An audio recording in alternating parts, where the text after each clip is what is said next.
Nick. Yes. Hello. Set the scene. 2 wet girls. Oh no, it's 4 wet girls. Go. Yeah. You're gonna leave all that in, I'm sure.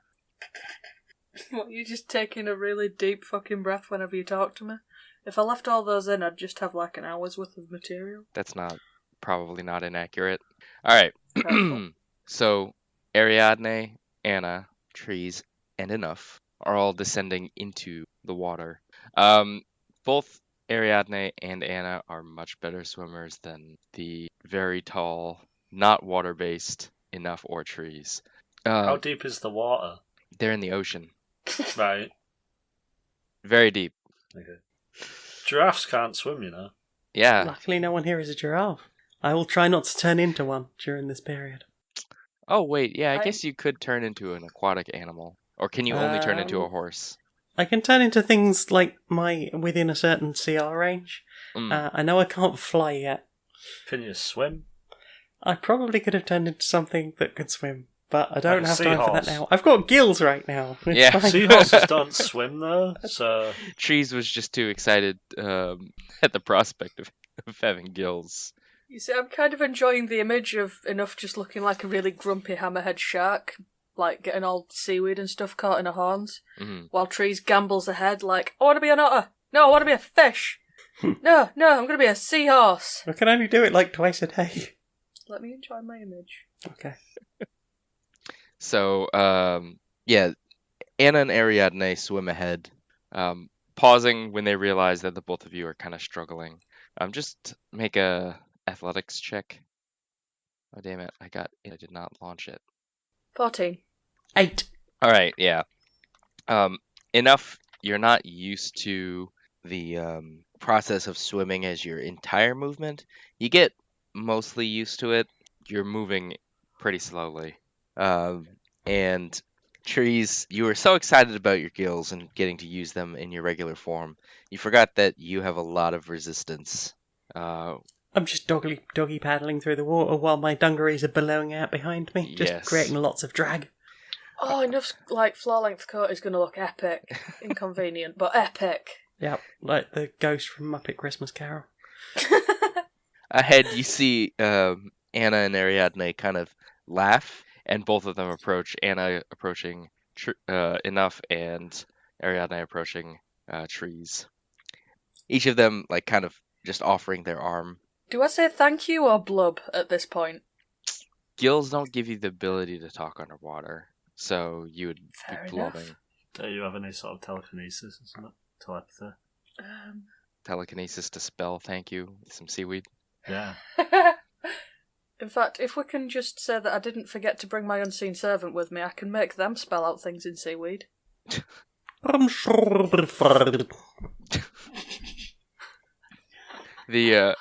That's pretty good. The unseen servant would dispel if it got too far from you, so I assumed it would come with you. Yes. Actually, I'm gonna look this up. It cannot swim. Wait. Can it drown? Oh, it's up to me. I'll let it swim. There Thank you. is not defined rules on unseen servant swimming or not, because there's no mention of bringing it underwater. So either it can swim because nothing in the rules says it can't, or it cannot swim because nothing in the rules says it can. I'm gonna let it swim. Bob can swim. Bobbing along. Yes. Okay. So we're getting dragged further underwater, and seem to think that this is a fine, nice, and safe idea.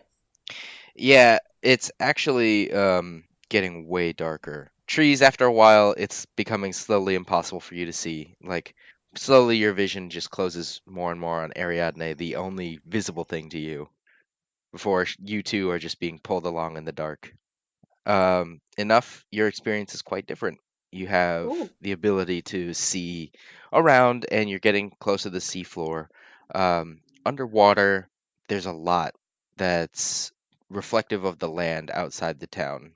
Considering how long it's been since you guys have been in just raw nature, it's a reminder that the local blight, whatever is causing it, is affecting the fauna. The coral here is pale, on the verge of dead, and there's very, very little undersea vegetation. There's, bits of seaweed here and there, But for the most part, it's quite barren. Every now and again, you see the crocodiles, a scant school of fish. Trees is just waving at all the, sea life. She's very happy. I'm going to say that a crocodile kind of swims by just because it's checking on Ariadne. And then that's your opportunity to wave. The crocodile... the crocodile kind of... It gives you a side eye, but it doesn't have, it can't wave back. But you don't... friend. Ariadne giggles again, and the crocodile just kind of looks at you. It opens and shuts its mouth, but in a manner that you understand as friendly. Not mocking of this is what you sound like. No. She's got a big old grin on. This croc will not mock. Get the fuck out. It's not a mockadile. Damn it! With you. So much better. It's a crocodile, not a mockadile. All right. Yeah. After a little while longer, you guys reach the sea. Well, I guess it would be the seafloor here. You're on the very, very edge of Trees' vision. So you're far enough below water that the light is having a lot of difficulty penetrating. So, Trees, you can see roughly about 10 feet in front of you. Mm-hmm. I think, that would be just barely out of your arm's reach. Not that long of reach. You've got a 5-foot reach, and then, just barely out of your weapon range.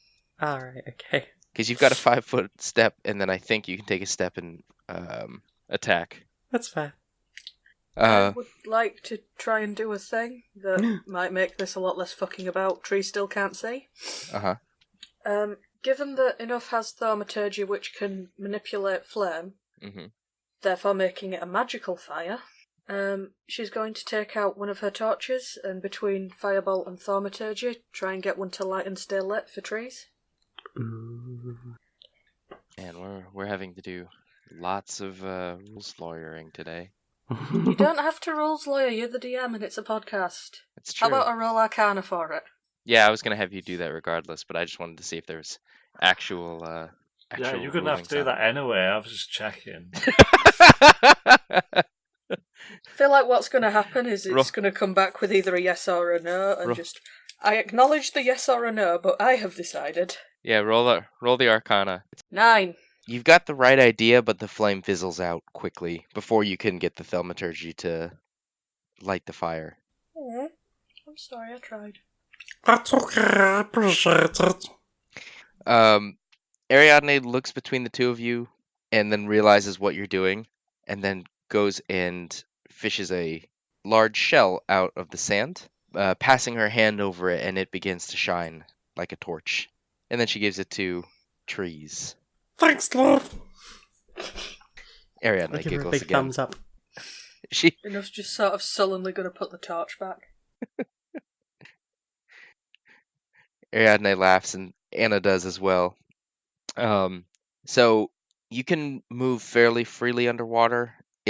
You have the ability to walk now that you're close enough to the seafloor, but it's gonna still be at that reduced speed. Am I right to do a perception to see if there's anything cool? Yeah. 3. Tell me of the Earth.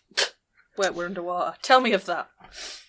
Well, something clicks for Enough. Having never once been underwater to this extent before, it's this world-changing epiphany that she realizes that beaches go everywhere. There's sand beneath the ocean. It's not useful or particularly new information, but she's just realized that she never thought about it, so there's sand everywhere. Enough is shook. Can I go for a perception on this? 28, natural 20. Nice. Okay. So despite this not being your native element, even remotely, you get a general feel for the lay of the land. You kind of make keen observation of tide paths. Fish kind of school in certain directions and are pushed along by underwater currents that you can't see, but you imagine you could probably feel if you were walking through them.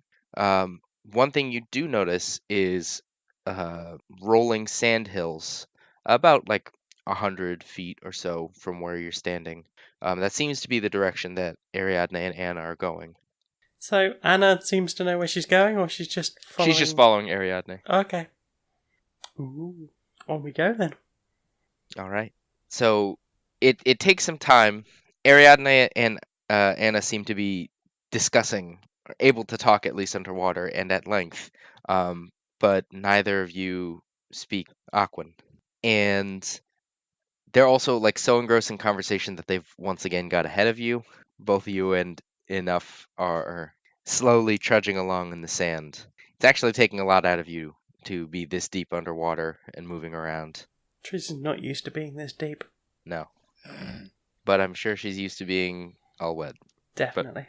But Tish. Yeah. Alright. Oh, I bet Enough's horns are really itchy.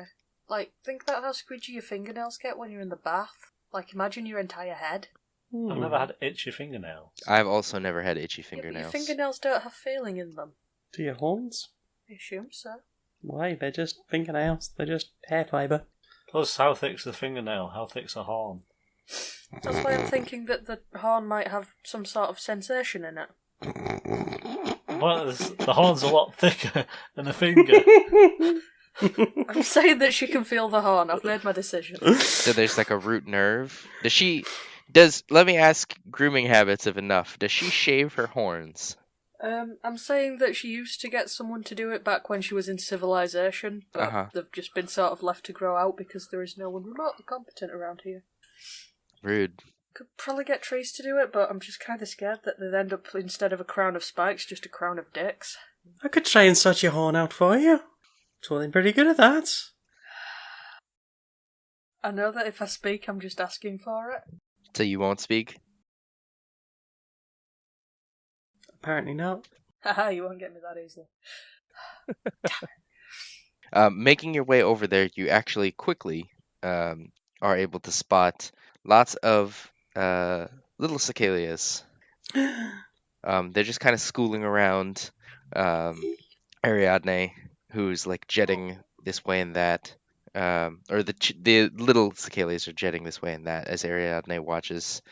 She gestures for the both of you to come on over, and you can see, now that you're standing on top of them, that these sand hills are actually very cleverly disguised little homes, kind of like the Shire, but in sand. Oh. There are tiny baby tentacle friends living there.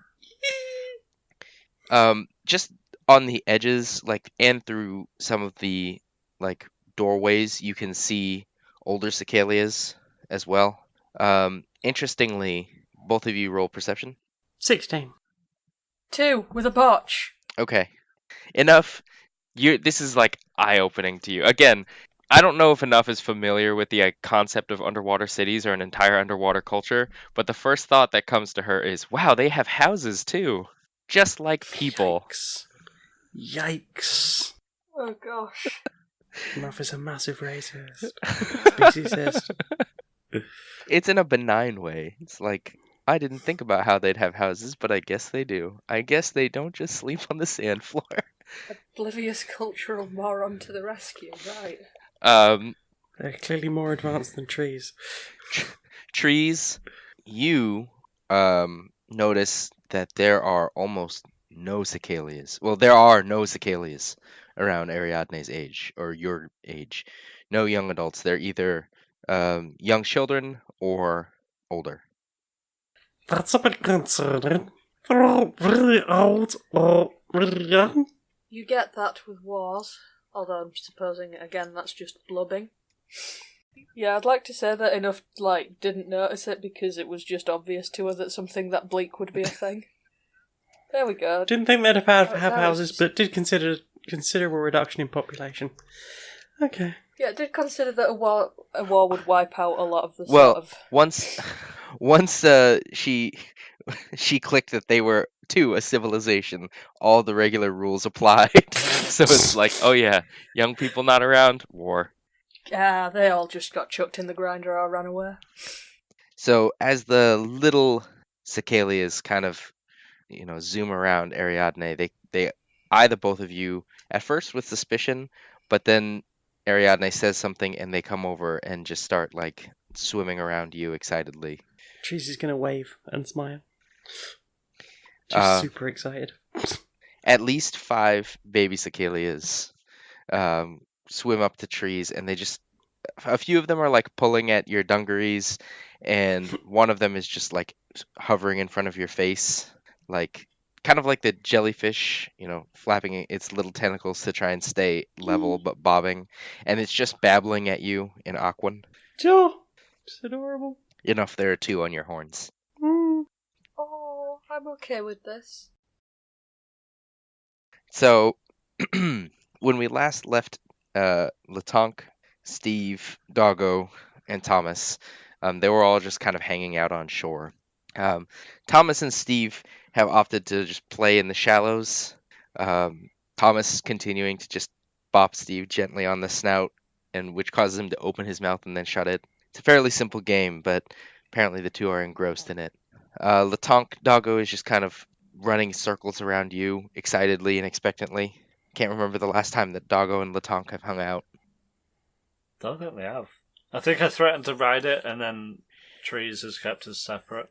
That's fair. So now the Trees is away, what will Latonk do? Bear in mind that Doggo is under instructions to tell me if he tries. Yes. Build a sandcastle. Yeah. Are you going to talk to the dog? I love the idea that every time he builds a little bit, like the dog just runs another lap and just destroys everything. I have nothing to say to Doggo. Okay.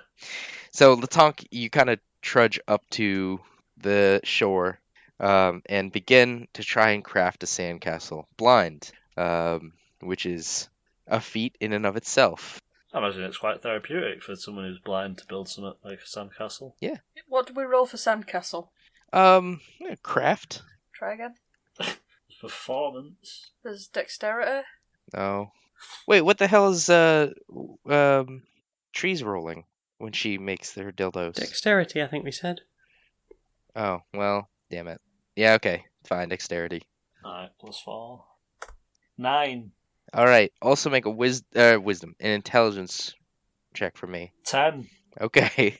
So, the action, I'm going to say, Latonk, for you is very therapeutic. However, you're not, used to crafting with your hands, so nothing's quite making sense, and you'll also find that you're not mentally keeping track of the castle well enough. So, while you are building things, you don't have a coherent picture in your head. Also, alarmingly, you're finding that structures that you were pretty sure were there are gone after a moment. So, you can't quite tell because you're not used to the sound of the beach, but you think the dog is indeed still running around you, trying to get your attention. Yeah, I imagine Latonk probably hasn't spent that much time on beaches, actually. Like his pan rusty.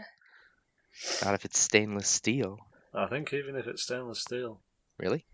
Salt really fucks up metals, doesn't it? 'Cause it, Yeah. Yeah, it's the ions and shit, isn't it? Oxidizes it. Ions. Well, shows what I know about rust and metalwork. Maybe it doesn't rust stainless steel, I don't know. I just know, salt water fucks up things more than normal water. Yeah. Alright. After doing this for a while, you hear the trademark watchdog bark of Doggo, the 3 woofs. Okay. And, I've never heard the 3 woofs before, but... No? Do you not know that about dogs? Yeah, our dog, when it wants to do an alert, basically, it's just until we can make us shut up again. Dogs just go ballistic, don't they? No, they have there's a dog ingrained pattern. They'll bark 3 times, woof, woof, woof. And not obviously sounding like that, but I'm not going to make a dog noise. And that's how they alert people to strangers. It's the same, in the wild, they do the same thing. I've never seen a domestic dog do it. Yeah, I've seen them do it all the time. Are you sure your, parent's dog hasn't just been trained? It's a 3 bark pattern. Woof, woof, woof. Woof, woof, woof. Woof, woof, woof. Yeah. Oh, right. Right, I just thought you meant 3 and pack it in. I was like, no, I'd love it if ours were 3 and pack it in. No. Yeah, sorry. It is a triplet pattern of woofs. Yes. Right, okay. Woof trio. Doggo is doing that now. And you hear another voice. Whoa. Hey, buddy. Can you, pal, dog, please? All this beach. think Doggo would stand in front of Latonk and just growl at this point. Yeah. You said my pet, you should see me mates. Latonk's just deeply engrossed in the sandcastle. Right. Latonk's going to jump to his feet and shout out to Thomas that, shit's going down. Then he's going to get a dart and throw it at whoever was speaking. Oh god, Doggo's going to die. Dang. You're just going to initiate combat? Alright. Come to the wrong beach, fucker. Go ahead and roll. Make a roll for your dart throw. 17. Doggo lives on this day. So, Latonk, you leap to your feet and instantly throw a dart, turning to shout to Thomas. You hear the clatter of steel on steel, and a from presumably your dart finding its target. Roll for damage. 2! Nice. You hear some soft cursing, and he goes, "Alright, hey, okay, that doesn't feel good. Buddy, I don't really want to fight you, but I will, I guess. And your dog." And the half-orc and the crocodile. I like the idea that he's not seen Thomas yet and he just thinks that this is the ramblings of a madman. Half-orc? Hang on, that's what I was asking about. Have you seen a half-orc? I haven't seen anything for years, you fucking dick! Wait, is that not a helmet? That was a question. What was the question? Is that not a helmet? It's an impractical helmet? Or a practical blinder? I feel like you should just ask him what the fuck's wrong with his armour or that he thinks that is something that could be confused. I'm sorry. I didn't mean to... I didn't mean to be insensitive. I really... You hear him, take a step towards you when you hear distantly a bellow from Thomas. You've never seen it, but I'm going to paint this picture for the listeners' benefit. Thomas is holding Goldie above his head, both hands, and charging blindly at Latonk and the stranger. Oh, fuck. I'm going to roll. So, hearing Thomas sprint at him with the axe, you hear the stranger kind of move, and the swing of the axe and the whoosh of air of Thomas's blow, as well as his sprint towards you, just hits you all at once. You feel his presence in front of you, like axe raised. Don't worry, friend Latonk, I'm here. Good. Who is this man? I'm not too sure. Who is this man? All right, I'm Joseph. We're off, obviously, on the wrong foot, and I'm not even going to be really that mad about this dart in my arm. It doesn't feel great. Pulls it back out. What? Latonk tries to pull it back out. Are you gonna wait? You're gonna walk up to him? Yeah. Okay. So as you get closer, he is still talking. You get a sense that he's average-sized human, and in the middle of it, you're just gonna yank the dart out of his arm. Yeah, I'm gonna clamber up him and get the dart somehow. All right, hey, okay, you're kind of close. Okay, all right, you get your dart back. That's fine. You hear him wince and clamp a hand over the exit wound of the dart. Okay, I am here because I heard about some bandits and were-rats. Do either of you know anything about that? We've been here for weeks, and we know remarkably little. Where did you hear about this? I got a letter. You hear the shuffle of parchment, and you feel his hand draw closer to you. Put the dart through it.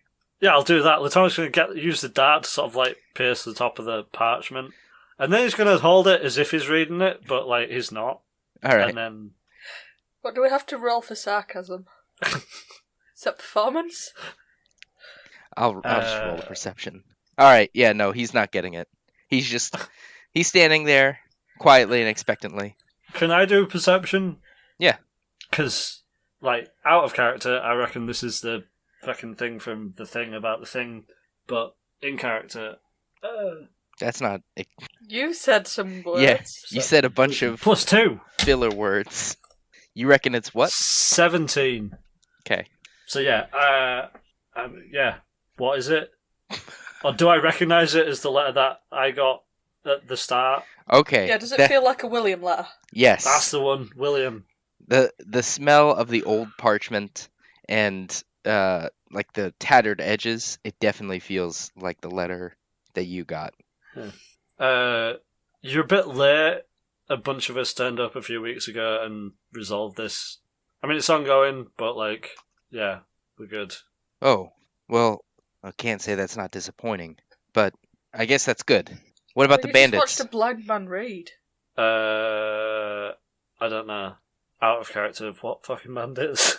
I don't know, I just love that he hasn't twigged that he just watched a blind man read a note. I haven't heard about bandits. Bandits are new. Were rats weren't on the original letter. It might be an updated letter. Oh, yeah, that's a good question, actually. When did you get this? I got it not too long ago, actually. That's why I'm a little surprised. How many days? Nights? I'd say maybe 4. Huh. I wasn't too far from here.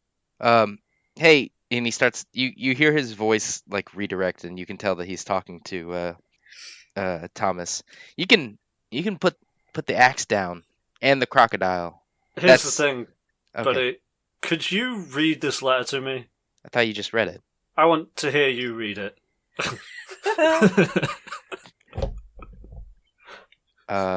Okay. He gingerly takes the parchment. All right, he gingerly takes the parchment back. It's not addressed directly to me, but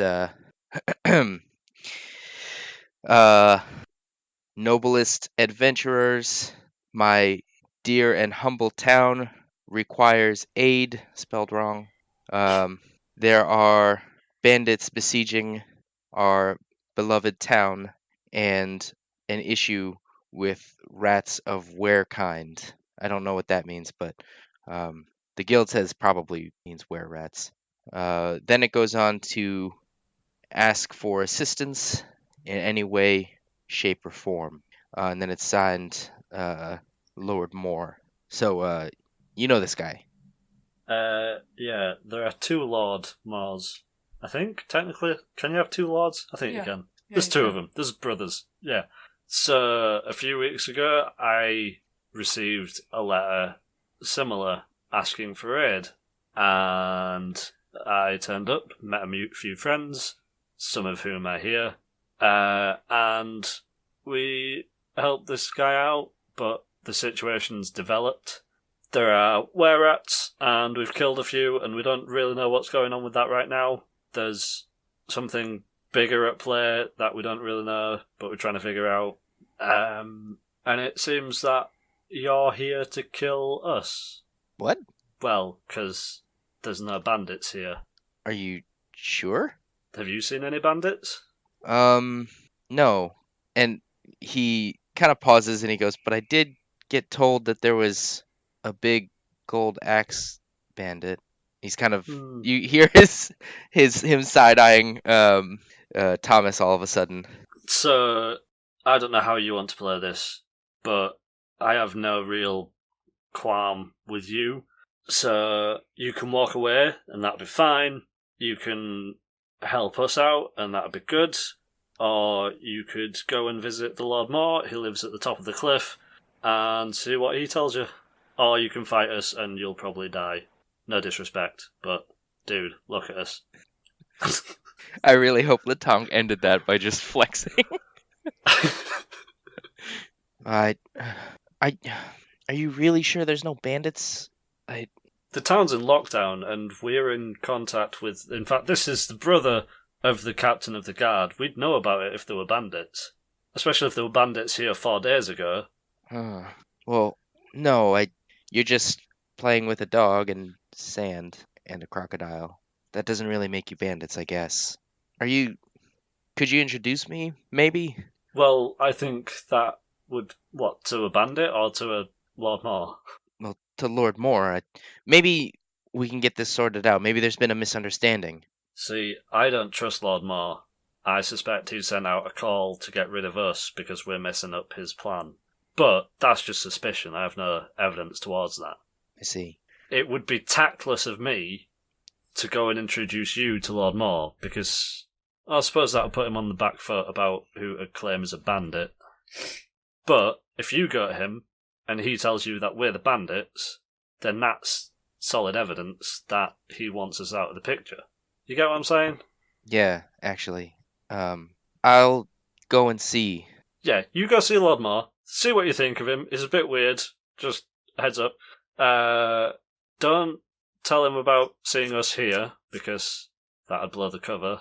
And yeah, come back, have a chat with us. Okay. I don't think I have your name. Nobody does.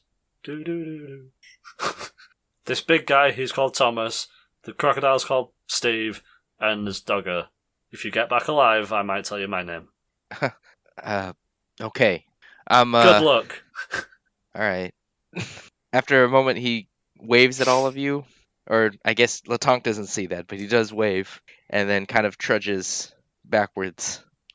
You hear Thomas draw nearer. Who is that? I don't know. Some dude just showed up with some fucking words. You did not get his name? Joseph?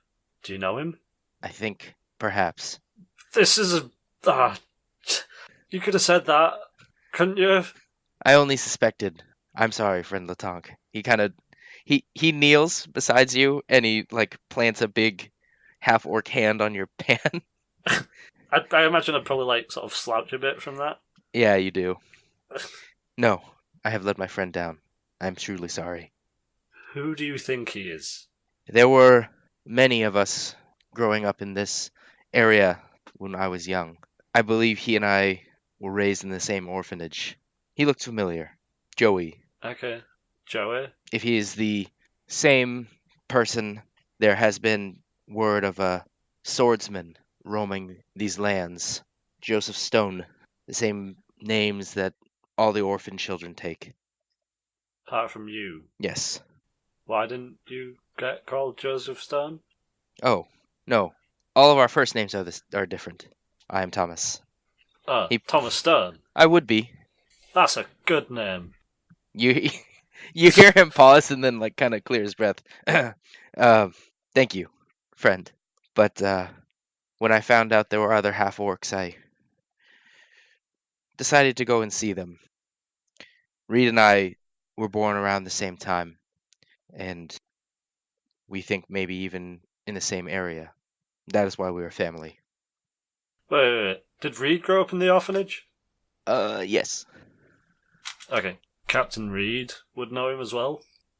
Potentially, yes. Well, I mean, he's either going to come back here and try and kill us, in which case we're going to kill him, or he's going to come back here and be like, yeah, Lord Moore was really creepy and I didn't like him, and we'll be like, that's cool. We'll introduce you to him and sort of try and confirm this orphanage thing. And then we've got this wandering swordsman dude who might be really handy on our team as well, which is good. We don't have a human yet. Is he human? Yes, he is human. Yeah, we don't have a human yet. I'm sorry, friend Latonk. I thought you could know that. Your senses, they're so keen. Oh. You read that letter without even seeing it. Yes, I did, didn't I? Yeah, I think everything's alright. What do you think? Would it be a problem if he were to come back and not find the Lords unsettling? I mean, unless he gets into a fight with the Lords, which I doubt, then he's either going to come back here and be like, your guys are the bandits, and try and kill us, or he's going to come back and say, I don't think you guys are bandits, and I think those guys are trying to play me. So yeah, it seems quite two-sided and quite extreme sides. So yeah. I see. You are wise, friend Latonk. I will trust your judgment. 15. Plus 2. What were you rolling for? That's my wisdom. Alright. You are wise, friend Latonk. And you are strong. Yeah. Well, if there is no danger, I believe the crocodile requires more discipline. Yeah, I've got some sandcastles to try and build. All right. You hear him kind of stand back up and trudge back into the water. Just a distant hop, and then the sound of a bonk. All right. Back beneath the ocean. That's us. Swimming around here, the little baby cicadas have quickly become used to the idea that you cannot respond to them. And they're instead just kind of pointing at things. So they're like pointing at your tail enough. I have one of those. They're pointing down at their little tentacles. Oh! I think I have a tail You tickle. kind of do. I mean, it is many long, but it is for keeping round leg, not for tentacle business. You can tentacle with it. Give him a little tentacle high one. The tentacle stays on the leg. There is no high warning. Tentacle slap. Tail whip. I am not tail whipping the babies out of the water. Maybe they'd like it. You don't know. Maybe tail. You're like 100 feet below sea level. You'd have to severely tail whip them to whip them into the air. Maybe that's why she keeps the power all contained. Looks like baby cicada is bursting up again. Yeah, after a few minutes of them just kind of pulling at you, Ariadne comes over and speaks very plainly in common to you. Oh, I'm sorry, I hadn't realized you wouldn't be able to speak underwater. She's going to draw forward and give you a kiss on the cheek. When she does that, you can feel something happen, like at and around your head, and you feel yourself like be able to open and close your mouth without resistance. Ariadne is going to do the same to you, Enough. Cheese is going to blush mightily. Enough is gonna huff her. You should be able to speak now. She kind of lifts her hands and gestures for you to give it a try. Well, let's see then. That certainly is interesting. Well, I appreciate the speech. Very much so. It won't teach you Aquan, I'm afraid. And she gives you like a small smile. She says something in Aquan to the children, and they all laugh and begin to swim around again. Do they speak common or No. The Dwarven? Ariadne raises an eyebrow. Dwarven? No.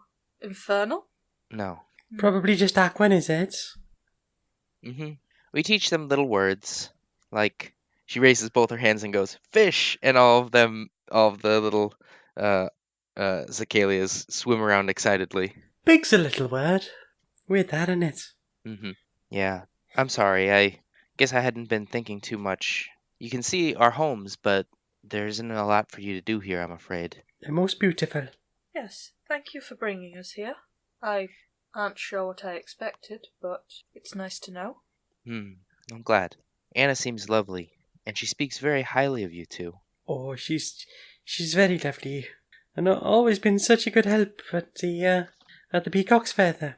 Yes, she kind of grimaces and says, "Do you know much of her boss?" She says, "Is that the right word?"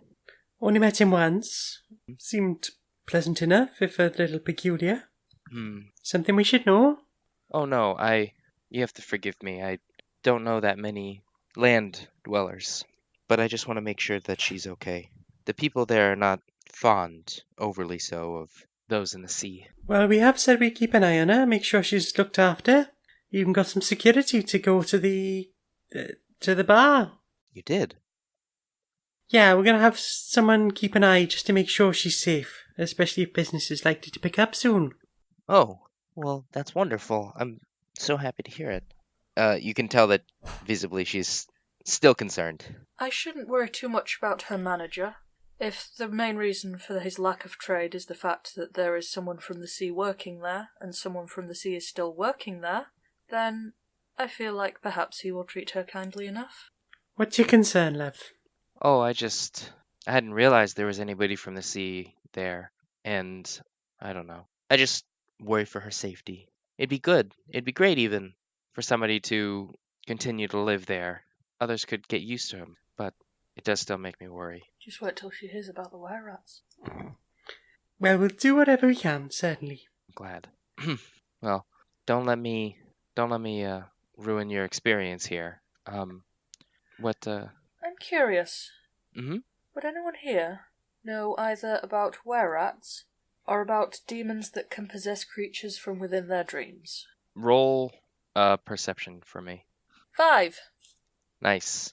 In this moment, you notice that Ariadne's color is the color of her skin is a little bit like the color of rust, but more coppery, nice and smooth and metallic. You fail utterly to discern anything about her facial reaction to your question. It sounds like an old fish tale, the one about haunting dreams, and I don't know what a were-rat is, actually. I'm gonna do a persuasion to get her to keep talking. Yeah. 8! Nice. I'm assuming that's as charismatic as heck. It is. So, tell me about fish tales, then?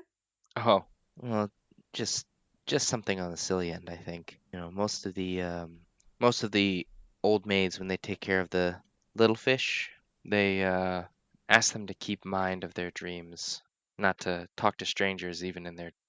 Most of us can do a little bit of magic, some more than others. Little babies, they're most prone to causing trouble at night during dreams. So we try and keep them away from bad ones. Very wise. I'm gonna roll insight to understand what the fuck she's talking about. I would also like to insight that. 16. 26. Okay. You both discern that what is she saying sounds like a bunch of garbage. You're not understanding why, but nothing she's saying sounds coherent or like an actual story.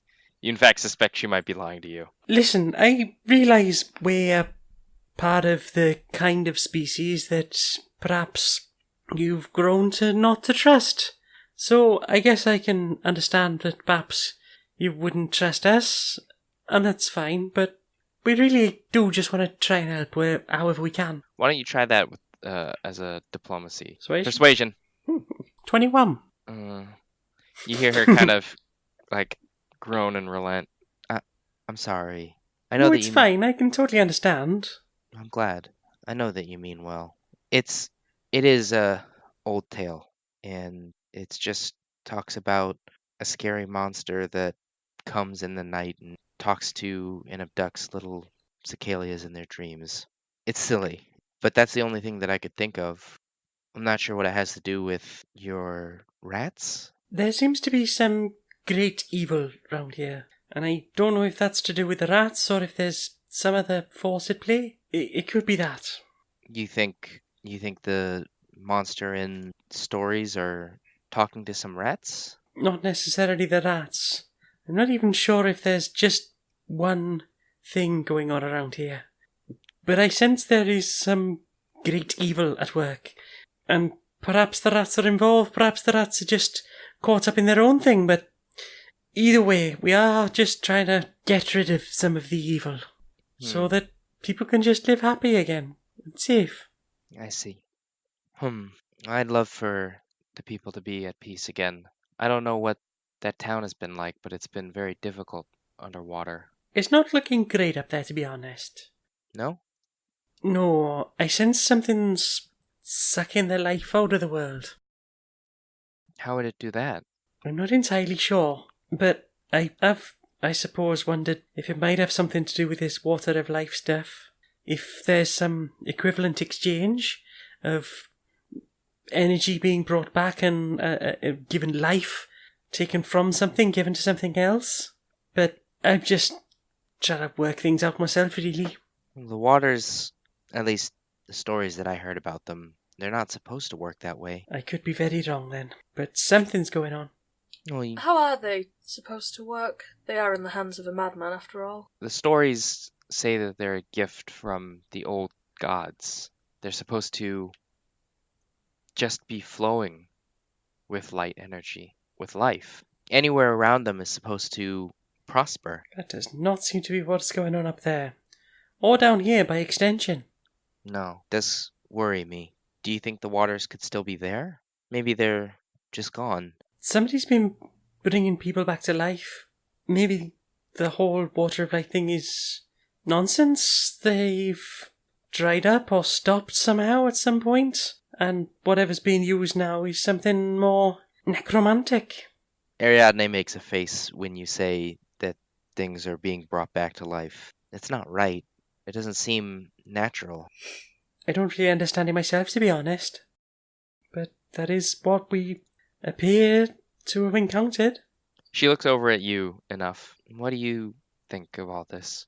I'm less bothered about necromancy as a school than yourselves. However, whatever those waters are, there is nothing flowing out of that estate. If they are in it, they are staying there. Either they are trapped and being used for something that they weren't meant for, or they are gone entirely. Outside of that, I couldn't really guess more. It's a lot to think about, I suppose. It is that. Will you be looking to do anything? At the moment, I think I just need to try and work out what the hell's going on before I make any more decisions. Hopefully, we've got rid of the Mayor Rat, and that's the Lord Rat, and that's one thing sorted out. But whether or not the rats are going to come back, or whether or not there's something much bigger at play, I don't really understand. Trees, I honestly don't think that the Lord Rat was the same as the demon creature.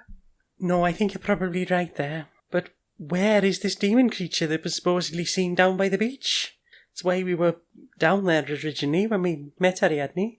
Well, perhaps the people who tell stories of it could help us more. Worth a try. Who tells stories about it? Unless you're talking about the caretaker, Cicalia? Is that your elder? No, it's not really. We don't really have an elder. Just, the older fish. Do you think they might be up for a chat? Maybe they might have some thoughts on this. Sure. She guides you over to one of the larger sand homes.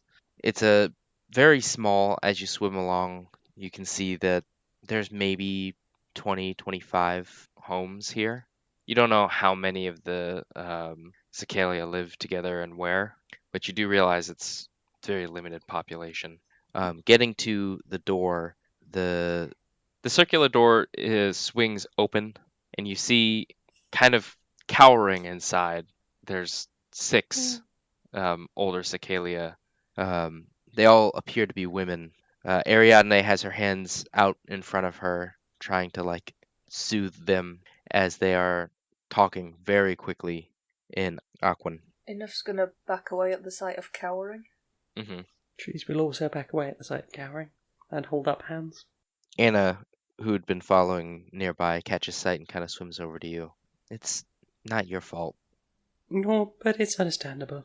We can go if they're not going to be comfortable.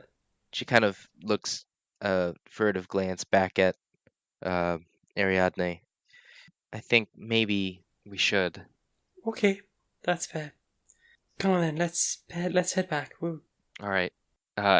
Anna will approach and explain to Ariadne, who gives you guys, looks back at you and gives you a sad, shrug, I guess, of apology. No, it's totally okay. And the 3 of you will make your way back to the surface then. 1 second.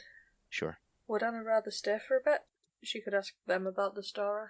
We've got to look after her. Ariadne can do that. Okay. I can stay if you think I should. It's up to you, love, but we did promise we'd look after you, and I'm very conscious of that. Although, listen, you're out here now. If there is anything bothering you about Tracy or anyone, and you do want to stay here, we'll totally accept that. She gives a small smile. Ariadne was worried about the same thing, but Trey is really, really lovely. I don't quite understand him, but I do owe my life to him. Maybe that's silly. No, I don't think so. But as long as you're comfortable with it, you don't have to do anything you don't want to. I know. I did before, but that was before Trey became the owner. And it's a lot to manage him, but he means really well. And if he did that for me, and he didn't even know what he was doing, maybe we can help more people. I don't know. Sounds Sounds like my kind of style of things. Help more people. I hope so. Enough's just gently going to pick the little babies off of her horns and, like, check Treesy's dungaree pocket for tiny babies. Yeah, don't want to do any abductions. All right. Okay, love. Well, we can meet you up on the beach whenever you're ready then. Okay. Are you sure you won't need help getting back to the surface? It's up, right? Yeah, I suppose so. Yeah, whenever you're stuck in open water, just swim up. That'll save you. I mean, we can breathe underwater. Like, that's the thing. Oh, do you mean uphill? Yeah, it's uphill. Yeah, it would be uphill, wouldn't it? Right then. See you in a bit. Have fun. She waves. Trees waves. Waves to everyone. All right. An So, eventful journey? Or do we have to roll for not being complete doofuses that end up getting lost down some sort of trench? no, it is pretty straightforward. Your dark vision helps. Michelle? Yeah. Getting back to the beach is pretty easy, especially once you've had a little more time to acclimate yourself to swimming in the water. You make like a beeline for the surface, diagonal. The crocodiles every now and again swimming by to point you in the right direction. Once you break the surface, actually, a crocodile that you kind of recognize. You're not sure, but you think it's the one that you told to stop harassing the guard with the spear. It like surfaces next to you and offers to swim you back to shore. I am taking that left. Thanks, Croco. Oh yeah, now that you're with a crocodile, you can talk to it if you want. It's not going to really say anything unless you want to ask it stuff. Thanks for the lift. Very appreciated. Your friend. Friend is good. Friend is good. Have you known Ariadne long? Yes, Ariadne is mother of squids. And squids are adorable. Good squids. Very much so. Can we see the beach? Yes. Getting back to the beach is pretty easy. You see the crocs like kind of talk to each other. Thomas looking a little visibly disappointed, but still thoroughly happy to have spent more time with Steve. Latonk is there, along with Thomas and Doggo. Latonk is pretty noticeably holding a bloody dart. Am I sat on like a large sandcastle? Like, have I managed to make like a throne-sized one? Go ahead and roll twice for me, a dexterity and then intelligence. Oh wow, 11 for the dexterity, 2 for the intelligence. Okay. So, Latonk is sat pretty happily on top of a large pile of sand.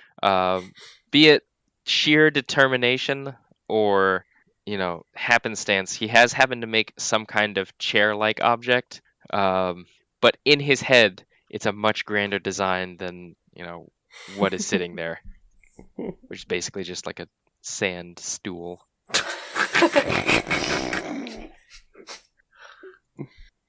What up, Tonky? We're back from our underwater voyage. I grabbed some darts. Was it good? It was lovely. Do you like my Although throne? a bit depressing. It's lovely. Yeah, very nice. Hello, Doggo. And she's going to give Doggo big scratches. Doggo enjoys muchly. So, what's been going on around here then? I built a throne. Thomas played with Steve quite a bit. Doggo had a lot of running around. Pent up energy, I think. I met a guy called Joseph, who Tom thinks is Joey. So yeah, that's all good. Joseph, Joey, what? Yeah, some guy turned up looking for bandits. I think he was looking for bandits. He had a letter from Lord Moore, like we received. Only his, he received his 4 days ago, and it basically mentioned, I need help. My town's under siege by bandits and were-rats. Bandits now? That's a new one. Yeah. One of the bandits has a big golden axe. Like Thomas. Like Thomas, yeah. But not Thomas. Or do we think the Moors are up to something shady? I've always thought the Moor was shady. And I think this is just further evidence to my wild theories. But yeah, I think he's sent out a call to arms against us. Bastards! And after I sold him one of my best pieces of art as well. I may not. I've sent Joey to go meet him so that he can make his own assessment of the situation.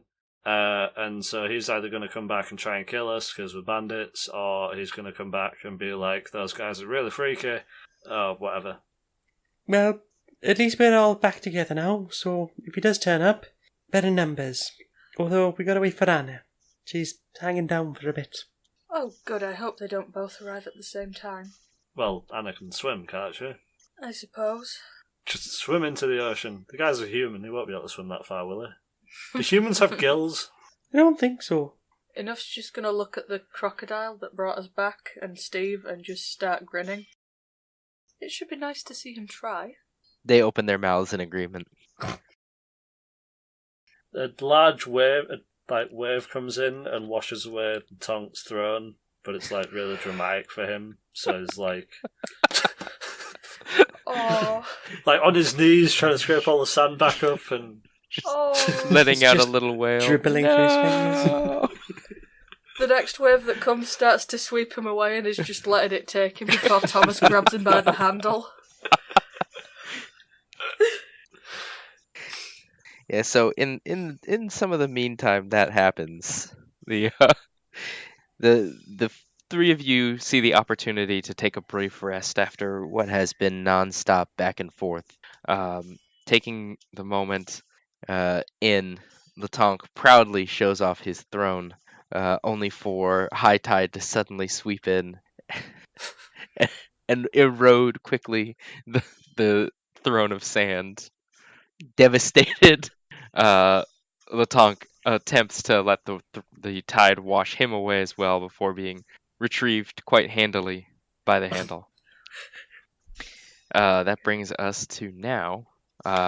Around the same time, Ariadne and Anna begin to surface. Just as you hear the sound of footfalls, Latonk, and the familiar, orc and tiny helmeted man? Hello? Joseph, is it? Yeah. Hello. Over the hill, you see enough trees. You see a man, an average-sized human, That's good. approach. He's not too tall. Nobody's tall compared to either of you. I was going to say, an average-sized human is like Aww. the second shortest in the group. Yeah. As far as humans go, because I imagine both trees and enough had seen their fair share, he's actually on the taller side for humans, but he's still like diminutive compared to trees and enough. He's kind of off-put all of a sudden by your presence, but regardless, he puts on a smile and still approaches. You notice his left arm is bandaged. Oh no. And it is still bleeding a little bit. He is very lightly armored. Like he's basically wearing a chain vest and some leather greaves and like a loose tunic beneath, but his arms are completely exposed. Oh, you're right there, love. You look like you've nicked yourself. Oh, yeah. He looks sideways at Latonk. There was a misunderstanding. You want me to have a look at that? Oh, sure, yeah, if you want. I'm Joseph. He goes to like extend a hand. Nice to meet you, Trees. And she will carefully shake his hand. Yeah, he winces a little bit, realizing, that hurts. Okay. And Okay, I'm gonna roll a medicine check. 26. yeah, it's a fairly not complicated wound. You recognize it distinctly as the kind of wound that Latonk inflicts with his darts. Ooh, you've been Latonked. I've had a few of those. Yep. Who? Friend with a pan. I want to do a sleight of hand. Just kick Trees in the shin. Okay. +4. Oh, fuck! 6! It's not even a major thing. I don't know why I did this. So you throw sand at trees and it hits enough. Yeah, he's He's a bit clumsy with them. Latonk goes to shake Joseph's hand, but he's tied his arm up with one of his hand wraps. Okay. And sort of just falls face first into the sand. Okay. It's a little bit clumsy. He means well, though. Probably. I see. Are you gonna be doing anything to the arm, rebinding it, or are you just gonna leave it be? Because it's not incompetently bound. Okay, I mean, if it looks like it's okay, I'm just gonna be like, yeah, looks like you're strapped up over there. Oh, okay there. I wouldn't worry too much. I'll be alright in a few weeks. Oh, good. Yeah. So, who are you? I'm Cheese. No. Friend of Latonks. Yes. Okay. And you? He's kind of looking over at Enough. My name is Enough. I'm the representative for the House of Rose, whom the Moors have sworn fealty to. Now I'm very interested to hear what they've been saying. Oh. Well, it's a little complicated. Her eyes are gonna go red and she's just going to lean forwards a little bit. I'm sure I'll understand it. Yeah, she's good with all that politics stuff. Make an intimidate check. 12. All right.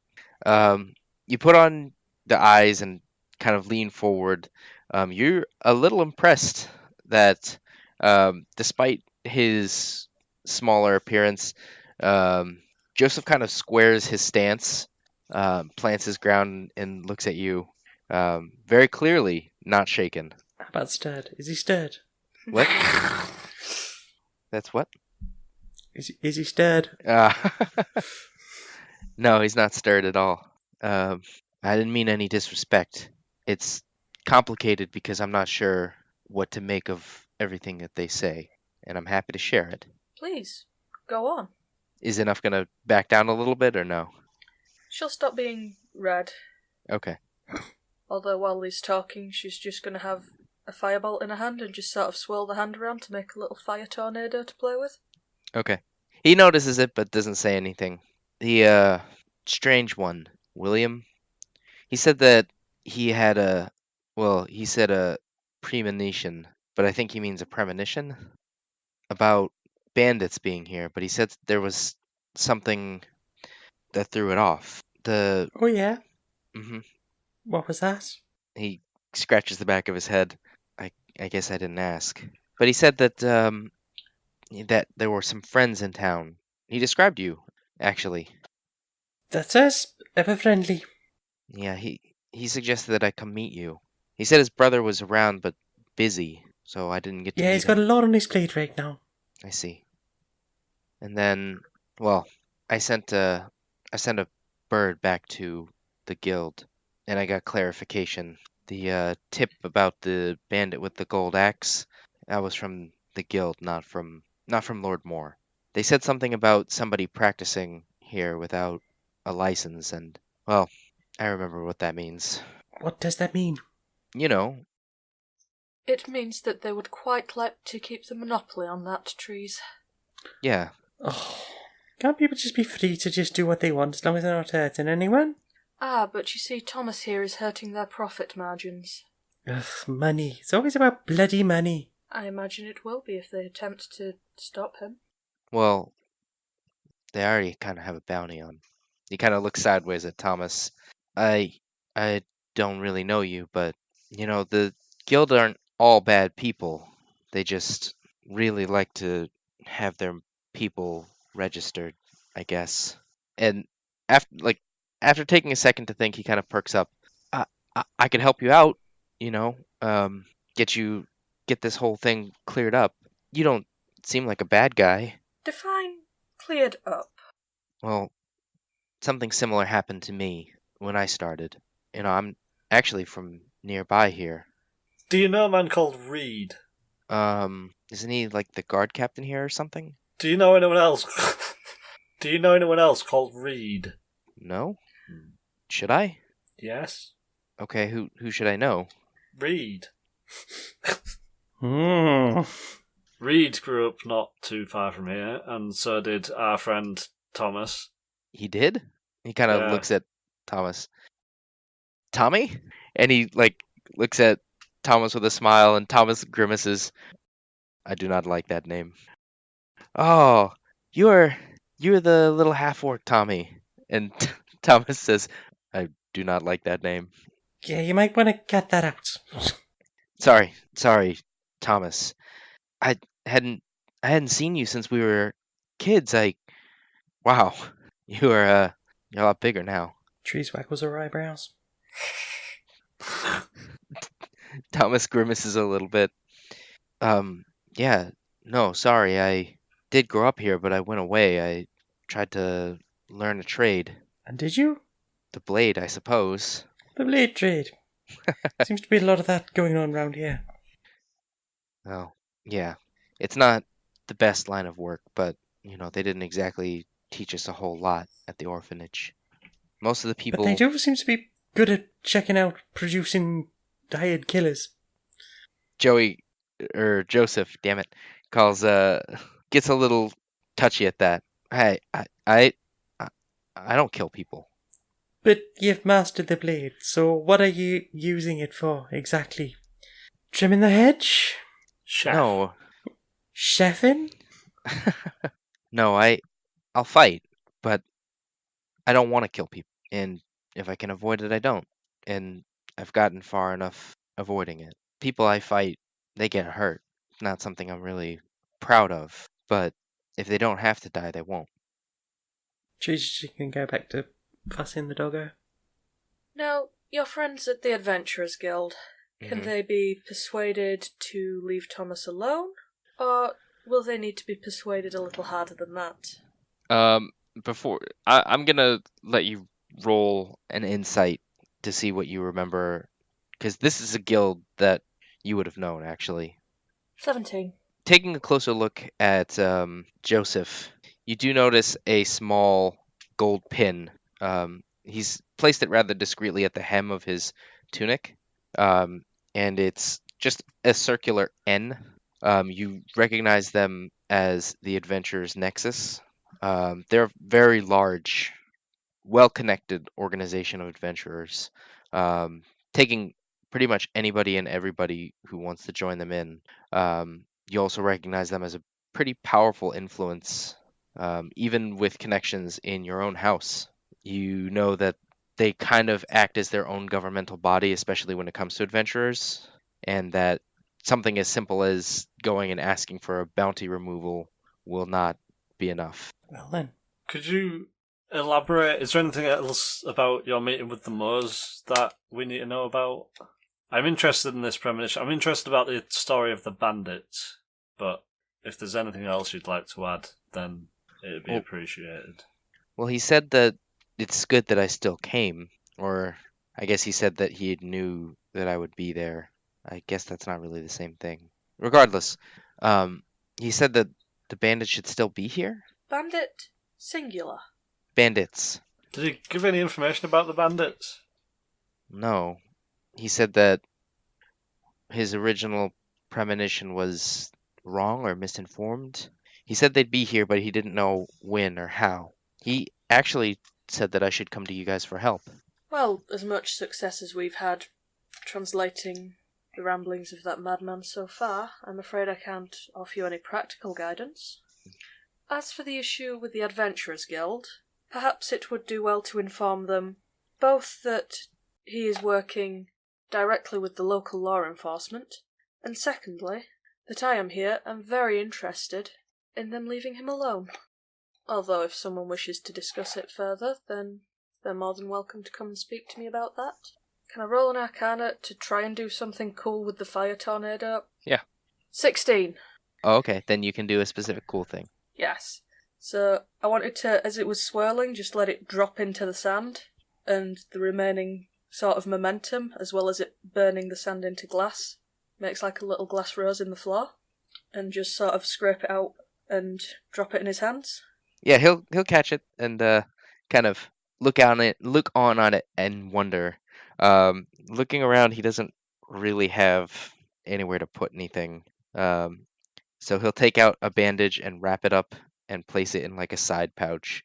Taking a look at him, he's got 2 swords at his hip, and like a small waist bag, but it doesn't really look like he has that much. It's nice to take his rubbish home with him. What? What? Waste bag. It's a waste bag. Ah, Are Anna and Ariadne here? yes. Yay. At this point, they've approached. Joseph kind of eyes them rather suspiciously, his hand kind of drifting towards his swords. But nobody else does anything, so he lets it go. All right, loves. How's it going? Ariadne speaks first. I don't know if there'll be much help. The other Cicalia weren't really happy that I brought you here. Or there. I'm very sorry if we've got you in any trouble. I do my best to take care of the village. I don't think I'll be in any trouble. Well, if there's anything we can do to help, let us know. We don't have to come back for you. You're sweet. Trees is blushing hard. Which, for a furbog, means she's going a slightly darker shade of blue. I'll see if I can't learn a little bit more. Did you have a nice time, Anna? Anna nods. Oh, it was amazing. It'll almost be sad to go back, but this was a wonderful day. Well, I'm glad you had a lovely time. Thanks for trusting us to come out with us. So, we'll go back then? Oh, who's your friend? From the Adventurers Guild.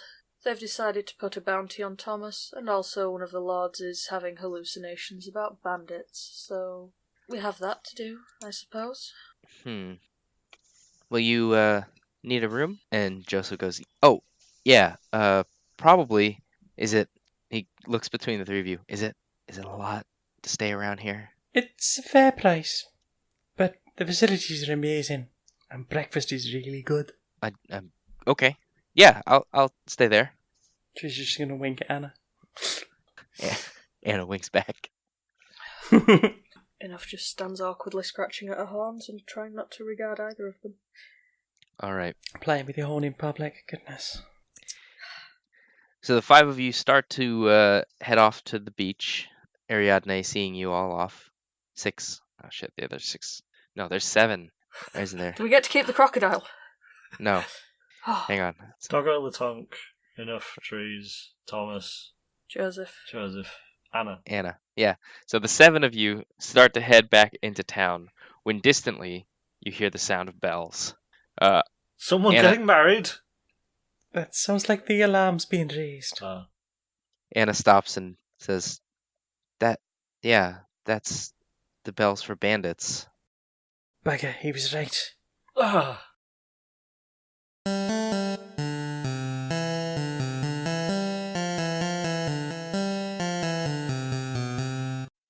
I guess we'd better do some credits then. I'm Becky Toothill, and I can be found as Curiosity Epidemic on Twitter, SoundCloud, and YouTube. And if you wanted to see the character sheets for anybody that we're playing as, then they can be found on curiosityepidemic.wordpress.com. James didn't want to record any credits, but you can have these two. I am Jane Eris Magnet. I can be found on Twitter and YouTube as Maniac Janiac. I can be found on SoundCloud as Jane Eris Magnet, where I do a comedy podcast talking about various bits of interesting media and music and stuff, games we played, and lots of silly skits. That's Queer and Pleasant Strangers that I do with Laura Kate Dale. Also on stonemonkeyradio.blog, where I write reviews. And I can be found every Thursday UK time around 19:30 hours over on twitch.tv/Janiac, where I'll be playing something with the help of my Sexy Potato Squad, my wonderful streaming community. Hi, this is Nick, the Dungeon Master for the game, and you can find me on Twitter, Twitch, and stream at the Nick Flair. And if you'd like to read some media analysis and self-reflections that I'm writing, you can follow my blog at storieswithnick.blog. Thanks for listening.